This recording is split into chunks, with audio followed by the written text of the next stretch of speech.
Every Christmas Eve, I buy the bloodiest, rarest steak I can find and leave it on my front porch. I tuck my daughter in tight, steal a cookie or two from the cheesy, mouse-themed Christmas plate we've used since I was her age, and set the slab of fine rare meat on the step. The choice cut, wrapped in dripping butcher paper, is always gone without a trace in the morning.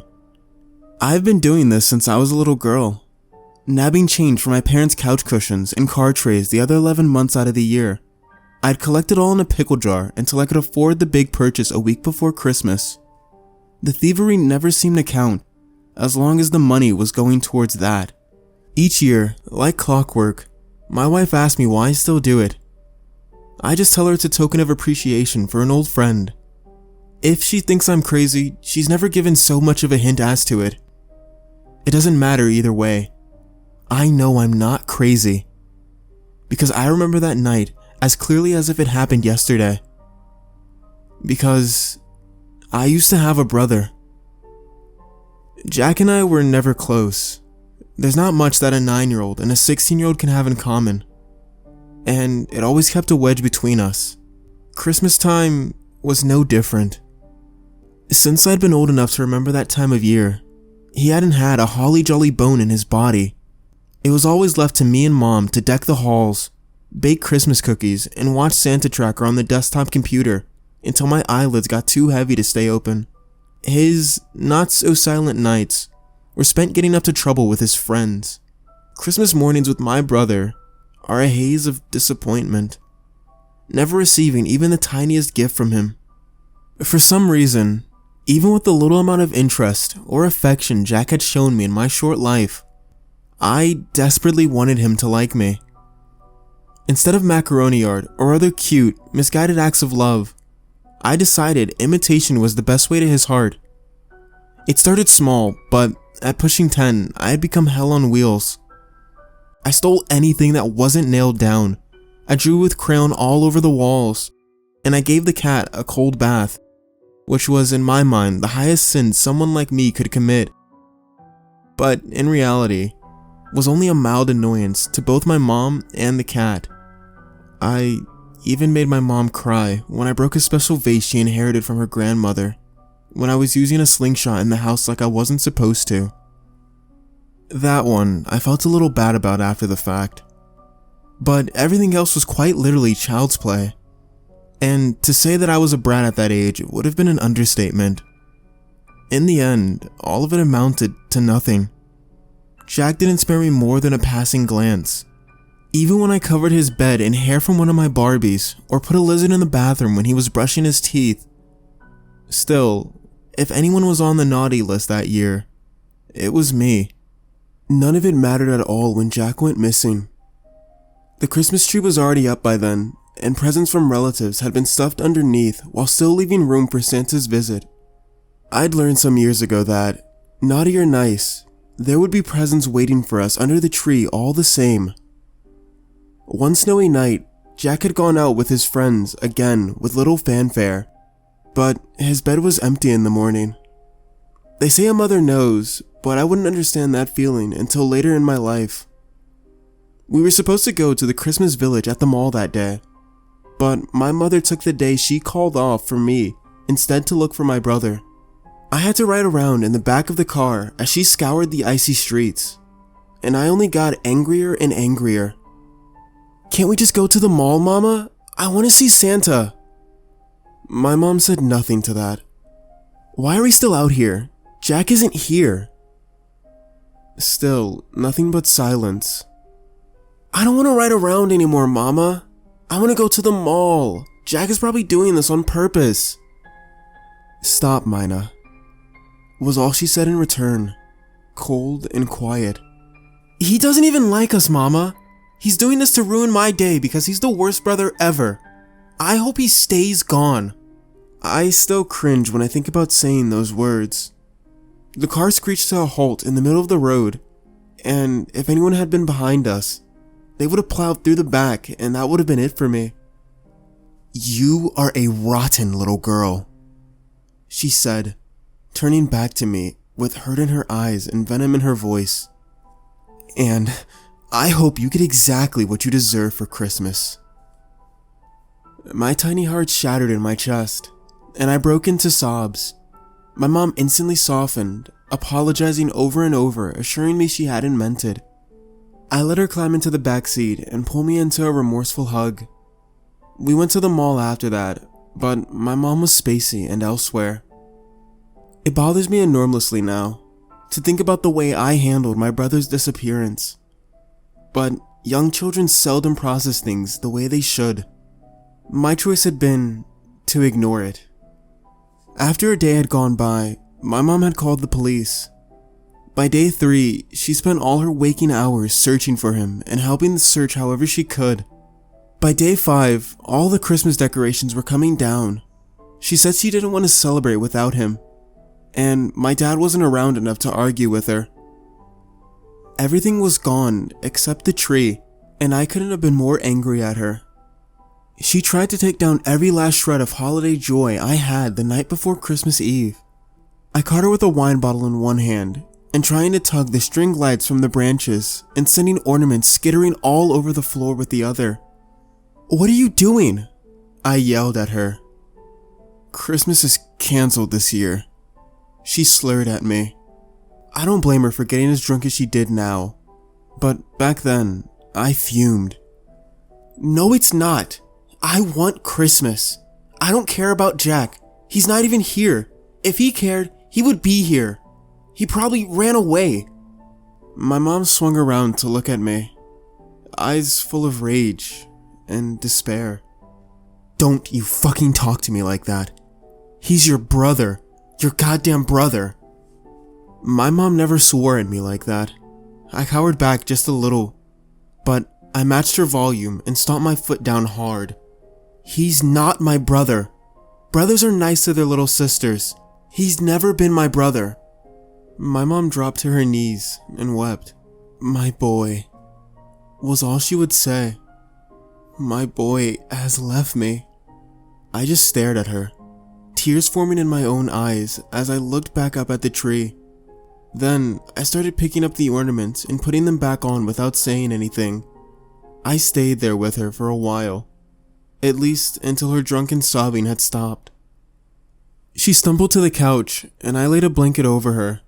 Then I went and poured a glass of milk and sat on the floor beside her, drinking it in silence.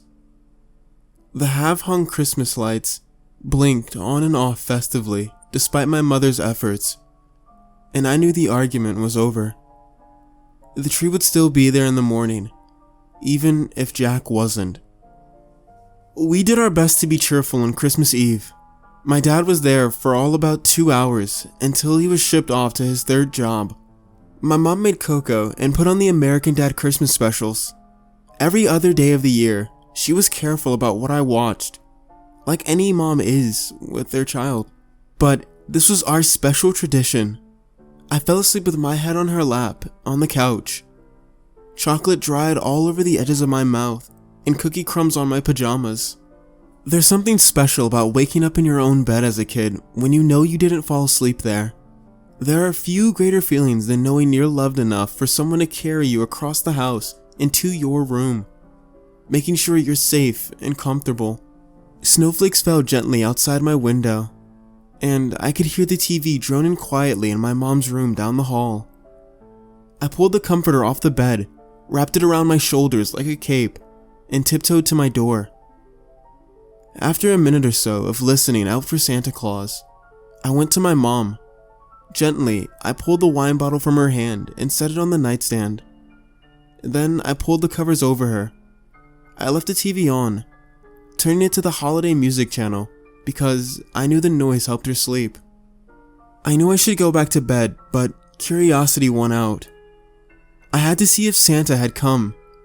As I crept down the stairs and into the doorway of the living room, my eyes met with the sight of glossy, glittering wrapping paper adorned with golden bows. Christmas hadn't been canceled that year. Santa still made it to my house. Under the tree was absolutely stuffed, and I barely resisted the urge to run across the room and to tear into each gilded delight. I'd taken a few steps without realizing when I heard something rattling around in the kitchen. The comforter around my shoulders slipped from my hands and pulled around my feet. My Rainbow Dash pajamas might as well have been made of ice. Back down the hall, a melodic voice on the TV asked, "Do you hear what I hear?" My dad wouldn't have been home until late in the afternoon the next day. My mother was still out cold. I thought it might have been my brother, but I couldn't work up the nerve to call out for him. I knew deep down that something was very wrong. Then I heard thunderous footfalls, and my suspicions were confirmed. Tens of hundreds of grotesque monsters ran through my imaginative young mind. None of it matched up to the creature that slowly walked into the living room. Blood drenching its snout, the ceiling in our living room was high and vaulted, just like my grandma had it designed long before we inherited the house. And the creature had massive sets of twisting horns that gouged into the plaster. Coarse black hair covered it from head to hoof, smelling like ice, salt, dirt, and iron. Large eyes with square pupils centered on me, glowing red with malice. The burlap sack on its back writhed, as if something inside it was in great pain. A whip-like tail lashed out from the air behind him. I wanted to cry out for my mom, but like I was in a nightmare. All that came out was a dry whisper that definitely wasn't waking anyone up. The gigantic goat man took slow steps towards me, and my legs finally unfroze. I made it to the doorway before my knees couldn't support my terrified weight from how much they were shaking, and I crumpled to the floor. Then I was being lifted from the floor, held by the collar of my pajamas, eye level with what I finally recognized as the Christmas beast I had seen on television only a few hours ago. It was Krampus. Real and in the flesh. He looked a lot different than I had imagined, and it scared me more than I'd ever been in my entire life. He opened his big goat mouth, and it was full of yellow teeth. They were flat, but sharp, like the blade of a guillotine. His nostrils flared out as he breathed, and the stench made me want to puke. He held me tight with what I thought were hooves, but instead were large black fists, slicked down with bloody, matted hair. A low, guttural goat noise rose from his throat, but that's not all I heard. In the back of my mind, a heavy and scratchy voice with a strange accent asked me if I wanted to fatten up his Christmas stew. I managed to scream at last, but my mom was a heavy sleeper when she was sober. There's no way she'd stir after almost an entire bottle of wine. Krampus brought me closer to his face, and in an act of courage I didn't know I had, I swung my little legs and kicked him right in the snout. He grunted and his grip on me loosened. I wriggled free and fell to the ground, feeling a painful tug in my wrist when I hit the floor. My legs were more stable this time, and so I got up and ran upstairs to my bedroom. As I could hear Krampus stomping after me, I stuffed myself in the tiny space underneath my bed. He was going to kill me. There was no other outcome I could think of. He was going to splatter me all over the Christmas tree like so much fake snow. I was going to get stuffed in a pot and have an apple shoved into my mouth like a roasting pig. I'd get thrown into his bag and never see the sunlight, or my mom, or my dad, or even Jack ever again. Come back, little girl. Surely you wouldn't mind just one little bite. I put my hands over my eyes as I heard the door of my bedroom creak open. Whiskers, who'd been sleeping on my bed, yowled and hissed. Then she suddenly went quiet. Tears welled up in my eyes as I thought of how he possibly snapped her up as an appetizer.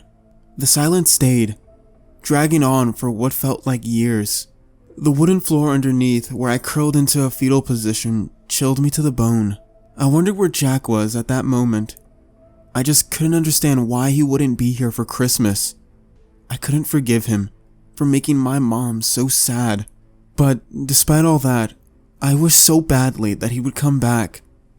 Just when I started to think that maybe Krampus had gone away after all, my pink bedskirt slowly lifted, and I was met with those shiny, crimson eyes.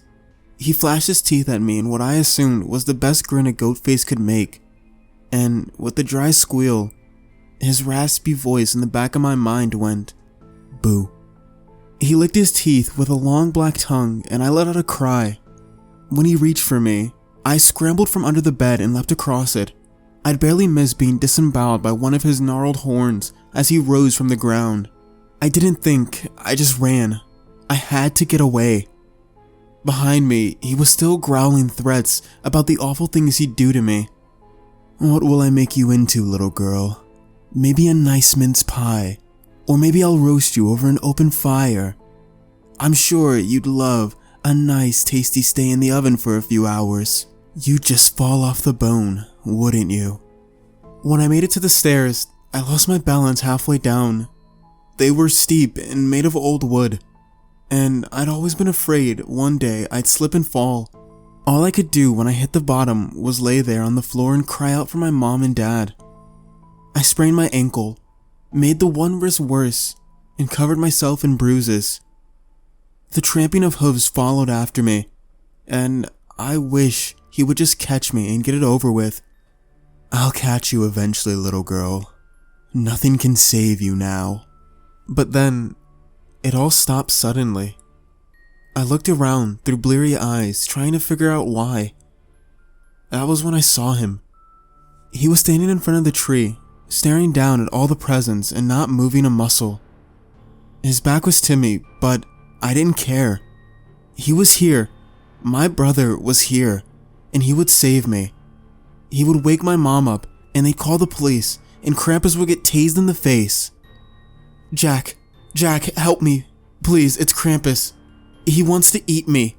He's going to eat me." Jack said nothing, only stood there, until he began to twitch. His head jerked down into his shoulder like a wind-up toy with a broken spring. All of a sudden, I wasn't thinking about anything else. He didn't look hurt, but the spasms of his neck had to be painful. Jack, are you alright?" I said, barely above a whisper. With a loud, stomach-turning crack, Jack's neck snapped all the way around. His eyes bulged from their sockets like they were in a juice press, and his jaw crunched as it fell to his lower chest. I couldn't scream. All I could do was let my own mouth fall open. My brother began to gag and croak, the noise someone makes when they were choking on their own vomit. I watched on in traumatized silence as his skin peeled off his face and his teeth began to fall from his exposed cheekbones and jaw. Black sludge poured from his mouth, and I pushed myself up onto my elbows, inching away and back towards the stairs. His head snapped back around the right way, and he turned on a dime, charging toward me.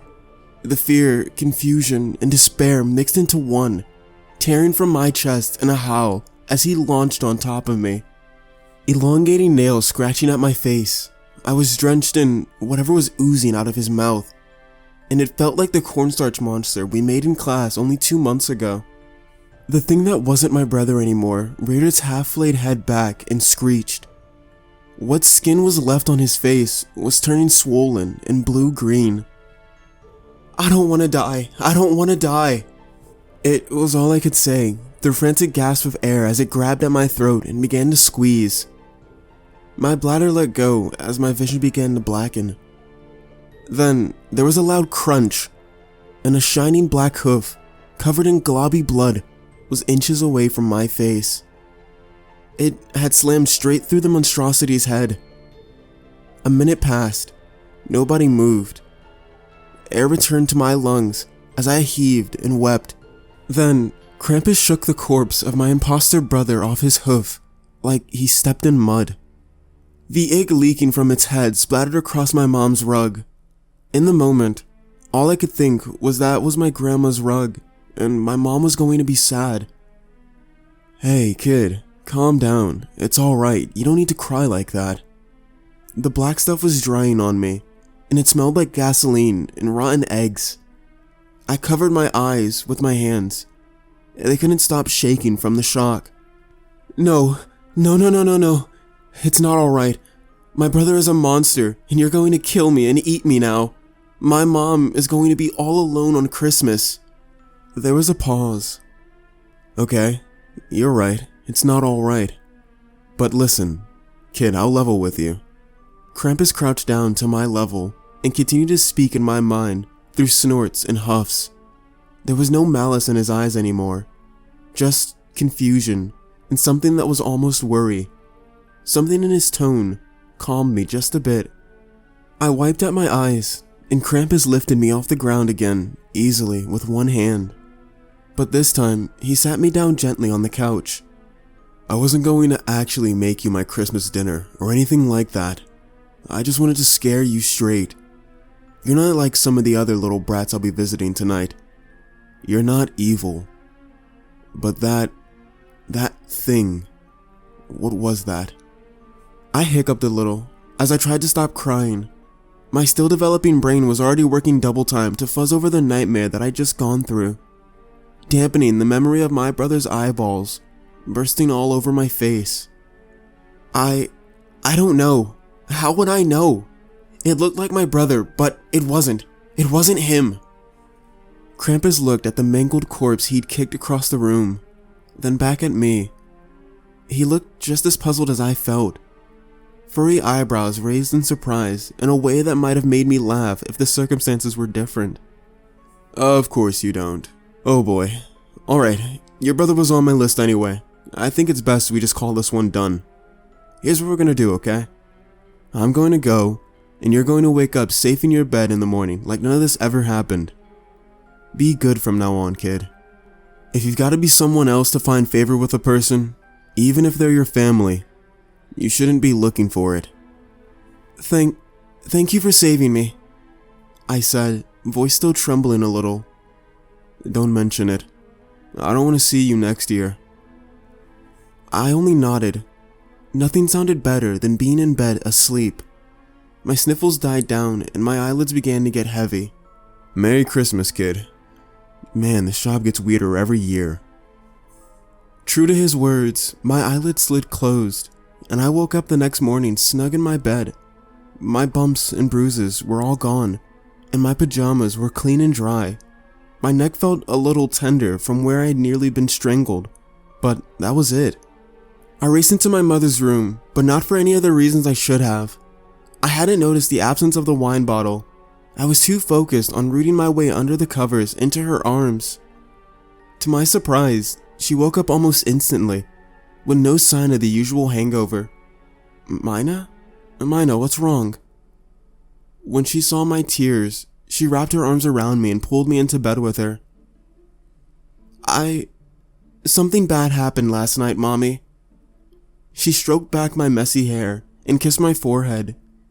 "It was probably just another nightmare, my birdie. Why don't we get up and open your gifts now?" She was acting unusually upbeat for what happened the past few weeks, but I didn't pay much attention to it. I just sank back into her arms and said the words no young child should ever feel they need to say on Christmas morning. "Can we stay in bed a little while longer? I don't want to go downstairs yet." My mom obliged, and we watched The Year Without Santa Claus in bed together. I could almost forget about the things I'd seen the night before, being there with her. Eventually, though, she carried me downstairs and sat me in front of the tree. To my surprise, my dad was home and had started on a late Christmas breakfast. The smell of cinnamon and powdered sugar and frying bacon filled my nostrils, washing out the smell of blood and ice the night before. Waiting by the Christmas tree was Whiskers, uneaten and swishing her tail in annoyance. Around her neck was tied a big red Christmas bow, and I could only assume that she'd been given it the night before by my goat visitor. Looking through the presents, I found that there weren't many. The ones that were left were wrapped in pastel colors with shiny pink ribbons. "There were more presents here," I said, looking back at her. My mom took what probably sounded like an ungrateful daughter in stride. "Some of your gifts won't be here until after Christmas. Remember, sweetie? Sometimes Santa's elves can't make everything in time." That wasn't the issue. There were more than enough gifts, but they were only for me. "What about Jack? Don't you remember him? My mom looked puzzled for a moment, but then she gave me a warm smile. Is that one of your little boyfriends at school? Oh, Birdie, I'm sure you're just as busy as we are on Christmas. But we can have a play date next week, before school starts again. Does that sound good? I didn't know how to tell her that not only was that the furthest thing from the case, but I was talking about my brother, her son. Mom, where's Jack? He should be here. My mom looked more concerned this time, standing up from the couch and walking over with her coffee. Mina, we don't know any Jack that should be here. The only Jack that could be is Uncle Jack. But he's in Poland visiting with your aunt's family. Are you feeling alright? I thought of running back upstairs to try and find proof of the brother I knew I had. But I already was sure I'd only find an empty room, maybe filled with storage boxes. Or maybe there would be a blank wall where his door should be. Instead, I told my mom I was fine and did my best to put on a happy face as I opened my gifts. Sheila, my dad called from the kitchen. Did you take one of the steaks I had for dinner tonight? My mom laughed and wrapped her robe tight around herself as she walked into the kitchen doorway. There was something light in her step that hadn't been there before. I didn't. Maybe Santa Claus took it, she said with a conspiratorial smile. Santa hadn't taken the steak, but I had a pretty good idea as to who did. He saved my life, and the steak was a small price to pay. I vowed to have another one waiting for him next Christmas Eve. If Jack had ever shown me any real love in his life, it would have been much harder to get over his absence. But slowly, the memory of him became a dull ache I only felt once in a while. I'd barely known him, and he'd given me little to miss. My mom and dad seemed happier without him around. My dad only worked 2 jobs after that instead of pushing 4, and I saw him more often. As guilty as it made me feel to say it, life seemed better without him. On the cold December evenings leading up to Christmas, I always find myself thinking about what happened that night. Whenever I think about that thing twitching by the Christmas tree, lunging at me with a mangled face and clawing at me with cracking nails, I hug my wife and daughter closer. I can only hope that whatever Krampus did to erase Jack from existence put him out of whatever misery that he'd surely been in, wherever my real brother had gone to. So, every Christmas Eve, I leave out my gift for him. Then, I spend the rest of the night hoping that the thing that wore my brother's face won't come back for me after all this time. I don't know what it is, and I don't want to ever find out. I just hope that if the worst does happen again, another hoof will be there to save me. I'm not afraid of Krampus, because I know that somewhere out there are far worse things to be scared of.